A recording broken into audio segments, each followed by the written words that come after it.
Hey guys, Siddhartha here. Today we'll be talking about a browser called Opera GX. It's a gaming browser which gives you quite a few features which you usually have to install by yourself in Chrome or other browsers, especially the extensions which I like VPN, ad blockers, things like that. So, looking at the browser, there are only for me the three main things which like or the thought of it. Then it's up to you because it has quite a few customization is really good on this browser, so you can customize it a lot according to how you want it to look and how it suits your setup or your machine. It also has quite a few gamery things, especially when you're typing. It gives the kind of typing has its own sound. It has quite a few sound features which you usually don't have in the browser. It's like that's a personal preference, but for me, if you're looking at this browser, it gives you a few things. One, it's the GX corner, which uh, yeah. So if there's any new free games or there's a discount or new things coming, you can have a look on that. It will show you which are free. You can get them. The second thing is the GX control. So this is the main tool which everybody's focused on. It gives you three main things. One, network limiter, so RAM limiter, CPU limiter. The reason for my machine, it doesn't matter that much because I have almost 32 gigs. So in that sense, and I'm not always just opening 100 tabs, so it doesn't matter to me that much. But if you have 4 to 8 gigs or 12 gigs or 16 gigs, even 16 gigs, you wouldn't notice that much. But if you have especially 8 gigs or 4 gigs or 12 gigs, you will notice it. In that sense, this is quite handy. So if you look at the control, so there are two main things. One, it's the RAM and the CPU limiter. So you can even set up a hard limit. So if you try to open new tabs, you do more tasks, it won't let you do that. But it depends. The main reason of using this browser is especially if you're old in machine and you would like to use Discord. Discord uses it doesn't use that much of RAM or CPU compared to the different tools, but quite a few users are complaining that when they're using Discord, they have an issue with the game.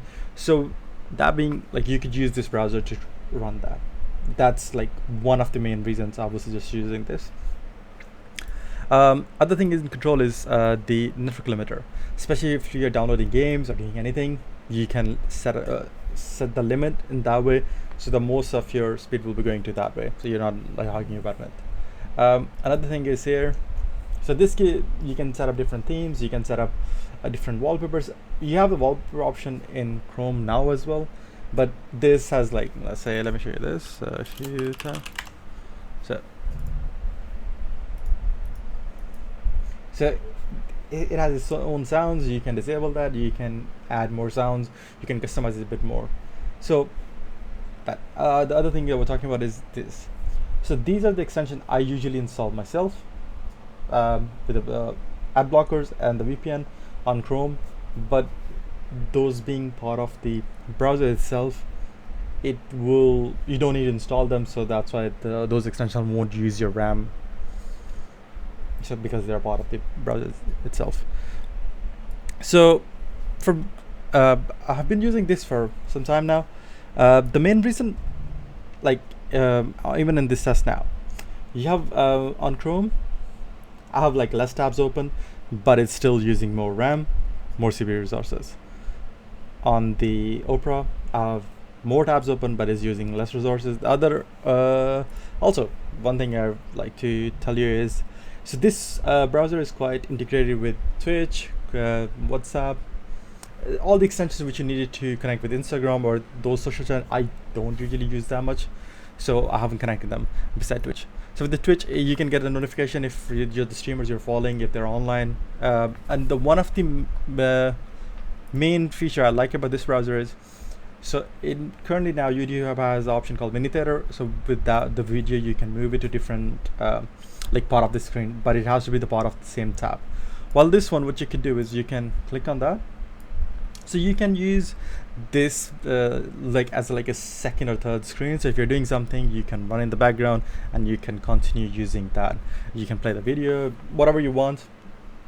You can just do that while working if you don't have the other like second or third monitors, so which is quite handy. uh, that is it. If you have any question, if you need some help, let me know. I'm there. That will be it for this video, guys. Take care, have a good day, bye bye.